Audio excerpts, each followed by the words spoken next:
Hello neighbors, this is Jennifer Cook. I am a part of the HOA board. I am updating a video I previously did covering how to calculate BUA. This is what we have to do for being in compliance for the stormwater permit that our neighborhood is under. So first, BUA is built upon area. Pretty much to sum it quickly is anything preventing water from going directly into the ground. We will go over the preliminary plot plan. This is sent into DEQ, Department of Environmental Quality, with the state of North Carolina. It has to be approved before it is even built. If additional BUA was added during the build, they filed a deed restriction.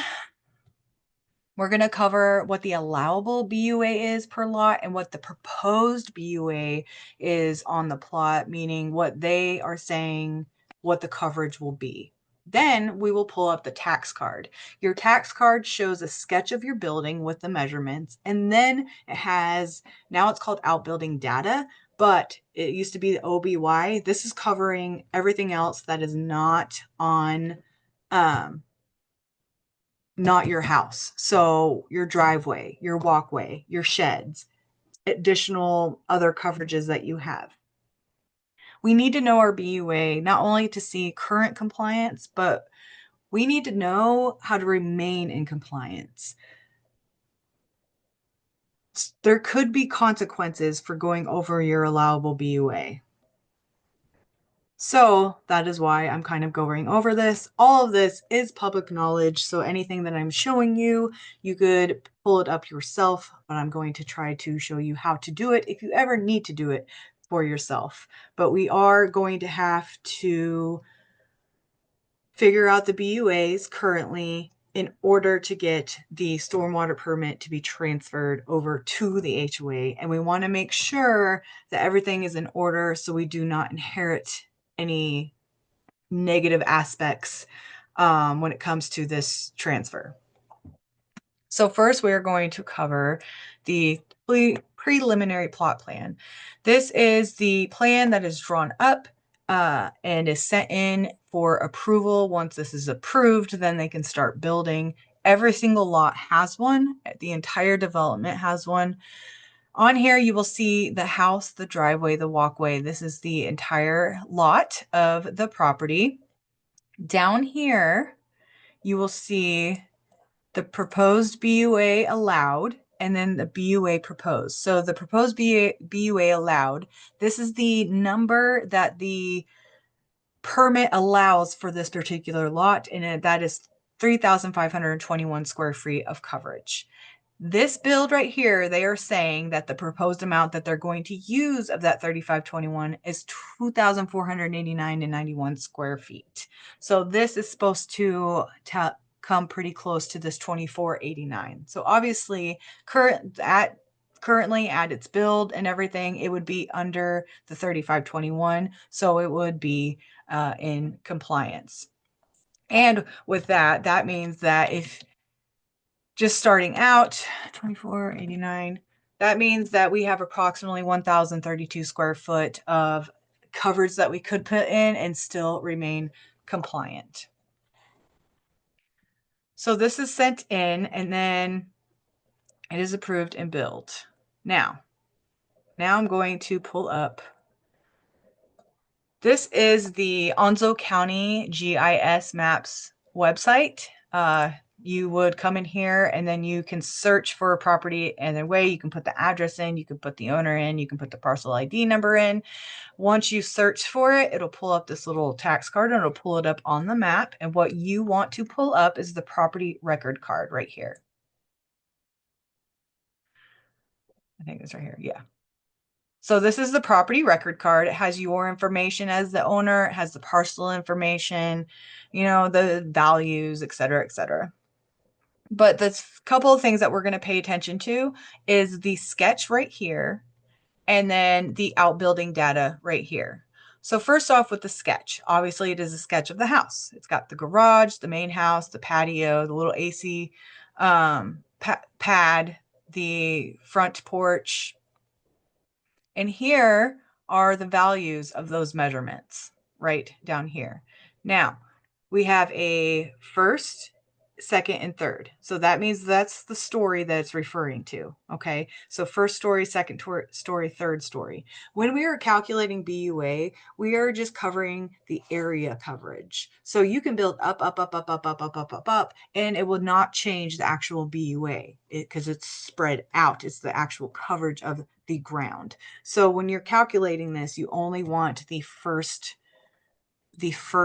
um, the first story. So we will go ahead and calculate this out. So first story MA, which is, the main area, is 808. Next we have the porch is 130.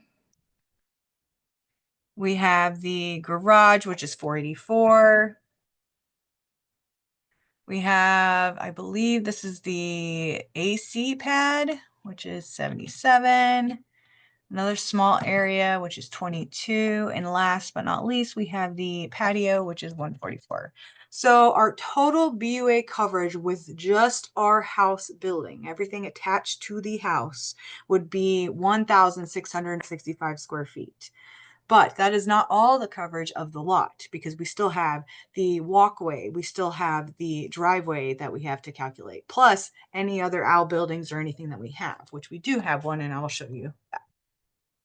So once you have that calculated, you have that amount, you come up to the outbuilding data. The outbuilding data, again, it'll say what it is right here, and this is concrete. So this is indicating what the driveway is, and this is indicating what the walkway is. So to tally those up, we have 884 plus 60. So that's 944 square feet. So with those together, with the driveway, the walkway, and the house, we have 2,609.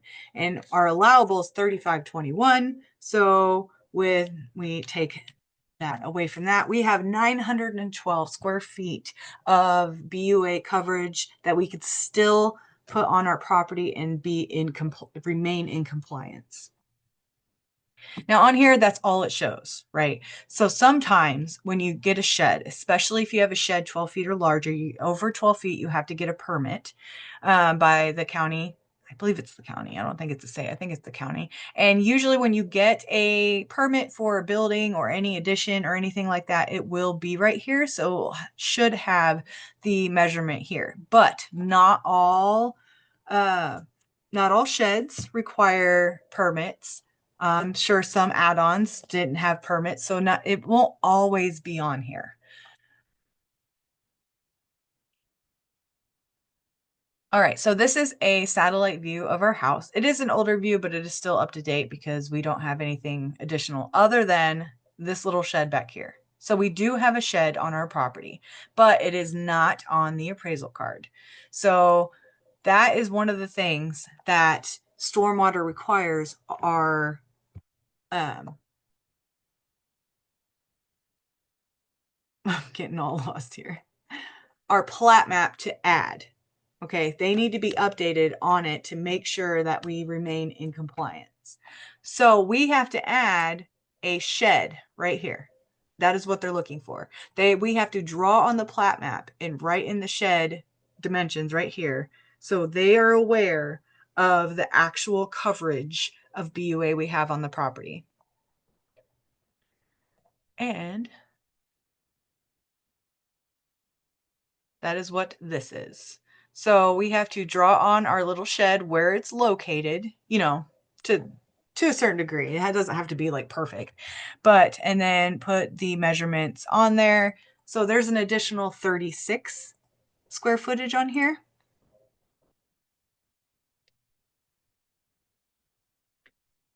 So if we were to have a permit or if they came and checked it and they updated this part, this would be 36 right here and it would list it as a shed. Since we don't have that, we'll go ahead and calculate that out. So we have 912 square feet left. Well, we're going to take another 36 off. So now we only have 876 square feet of coverage that we can add to our property and remain in compliance. There are several properties in the neighborhood that have added additional parts they made their patio larger.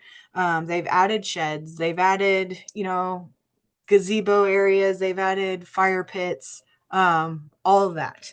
And those are the items that have to be drawn on to the plat map. So Stormwater has an accurate count of BUA for each of the lots for us to remain in compliance.